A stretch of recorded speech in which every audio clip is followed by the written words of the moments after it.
G'day everybody, how you going today? It's so good to see you. I do hope that you are super well. Today, I want to talk about APS-C. And I want to talk about how I think in the industry that we are now in, there is not clarity. It's not clear to me, and I don't think it's clear to all camera companies what the future for APS-C is.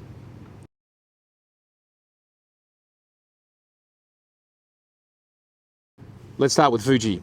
Well, of course, FUJIFILM, they're always going to talk about APS-C because it's an absolutely massive part of their lineup. And they have, I don't know how many APS-C cameras, so many between 500 and $2,500 US. They're just tons of them. And of course, Fuji have made the decision to double down on APS-C, and we've now got cameras like the XH2 and the XT5, which are 40 megapixel APS-C cameras. Now, pixel density is a pretty big deal when you're talking about APS-C at that point in time. You've got basically an equivalent 35mm sensor, which is over 80 megapixels. As you know, I've got the FUJIFILM XH2S, which is a 26 megapixel APS-C stacked BSI sensor. Canon, what are they doing? Well, Canon they have also doubled down on the APS-C space with the R7 and the R10. Now, I've spoken to two different retailers who both tell me that the R10 is not selling that well, and that's because its spec is, from what I'm hearing, is just simply too underwhelming. Now, the R7 is selling well. It's got a better spec. It's more of an all-rounder. But we all know that they're not BSI sensors and they are not stacked sensors. So these cameras do suffer from rolling shutter. And I've seen videos out there where Canon users have illustrated that you can even have bird in flight movement, which is actually distorted due to the fact that these shutters are slow when you're shooting an electronic shutter, of course. Then if we look at Sony and Nikon, and we ask, well, what are they doing with APS-C? Now, Sony have been in this game with their alpha cameras for 10 years. So essentially, they're about 5 years ahead of what Canon and Nikon were doing. So they've had a 5-year head start to put a high-end APS-C camera into the market. They've had plenty of time to do it, and they haven't. Sony haven't done it.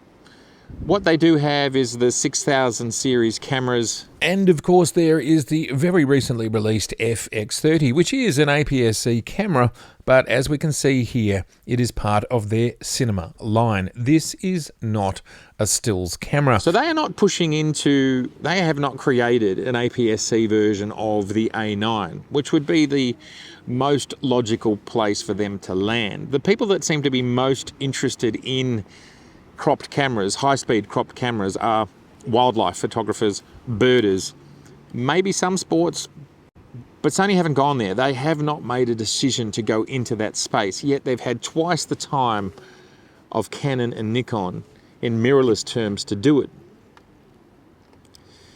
Now, of course, Nikon did it with DSLR, the D500. It's highly coveted, and it's where a lot of these ideas, I think, spring from, but that camera was created at a different time. The differential between sensors, the cost differential between sensors was more obvious. And I think now we can see it, that full-frame sensors are getting cheaper and cheaper, full-frame cameras are getting cheaper and cheaper. And I can just simply see a time where the cost difference between APS-C and full-frame is going to be negligible. So to actually create the technology, put it in a camera and have it work at a speed that you want it to work at, the difference is not going to be in the body. And then really the only difference comes when we're talking about lenses. And I understand that the biggest appeal of systems that have APS-C is smaller lenses. But of course, the only company to really focus on that, I think, is FUJIFILM. Whereas I don't believe Canon have made great inroads into making APS-C specific lenses for their R10 and their R7.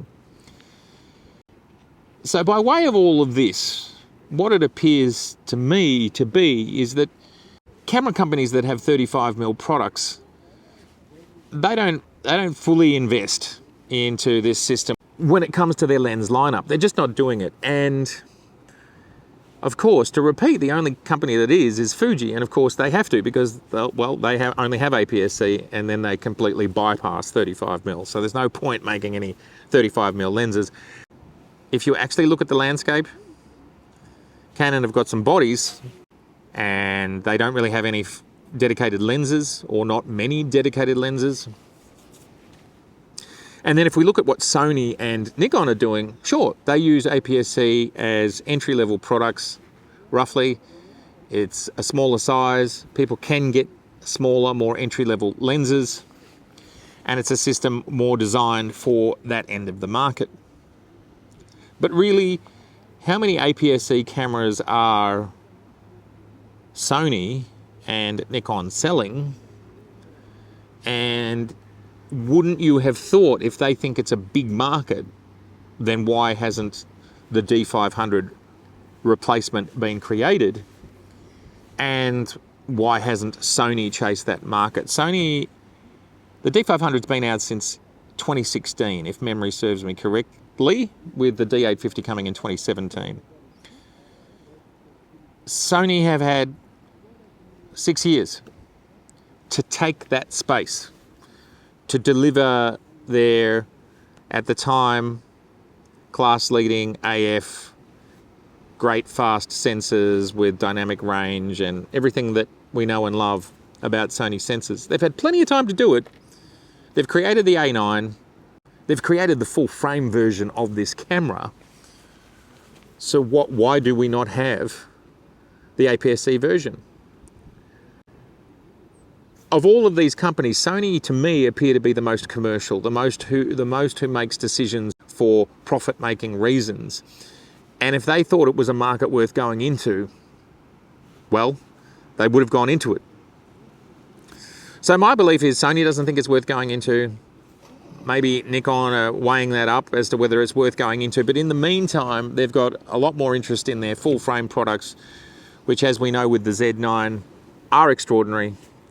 And they can simply go from there. They can make a decision as to whether they think there is a large enough audience for a D500 replacement. So don't get me wrong, I think APS-C is a valid format.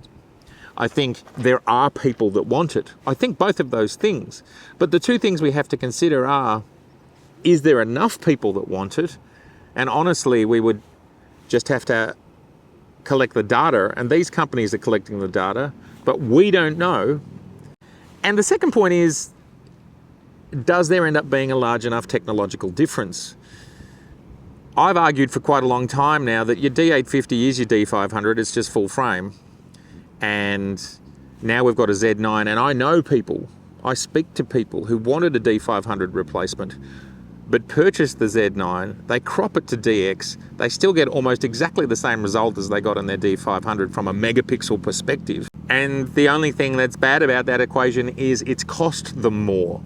But if Nikon deliver us more affordable versions of the Z9, not exactly the same, the specs will differ, of course, but if the price comes down far enough, if it comes down to $4,000 US, and it's full frame, it's DX as well, you get the same resolution, you can mount the lenses, then to me, if I was investing in my future as a photographer, either in business or as a hobbyist, enthusiast, I'd go, well, if I can get a 35mm sensor that crops DX, it does the same thing, it's got the same megapixel count, and I've got the flexibility in the future. And you can put DX lenses on it if you want to. You can put the smaller lenses on it, or you can only mount them if that's what you want, but you have the best of both worlds. I think for camera companies in this shrinking market, it just doesn't make that much sense to have two cameras if they do exactly the same thing, but one's 35mm and one's APS-C, and the price difference isn't really that much.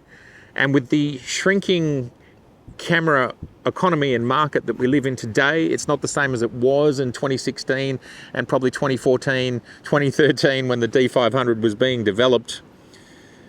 It's just a completely different world. And I would certainly, as a manufacturer, I would rationalize this. So just to repeat, if you're not clear on what I just said there, you can buy a body that's 35mm and you can buy a body that's APS-C. They have exactly the same features, except the sensor is smaller. Not only would I, as a photographer and an enthusiast, buy that camera that's more expensive, because I've got an upgrade path to 35mm in the future.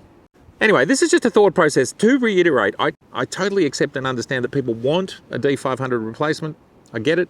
I totally understand that what APS-C glass that exists is smaller. I get those two things. A lot of people who I talk to who are birders, wildlife people, they actually are happy to put full frame glass on their APS-C sensor. They're actually happy with that.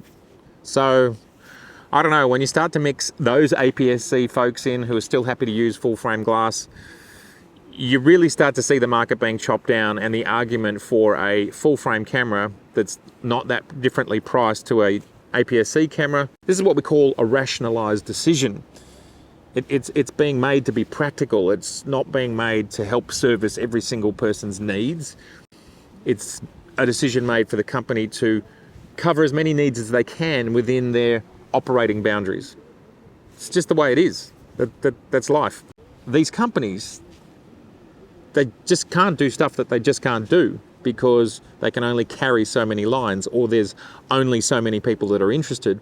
That might be the future that we're heading towards. It feels like it's the future that we're heading towards, and some people are already treating it that way. As I said, they've bought a Z9, they're shooting it at an APS-C, they've got their D500 replacement.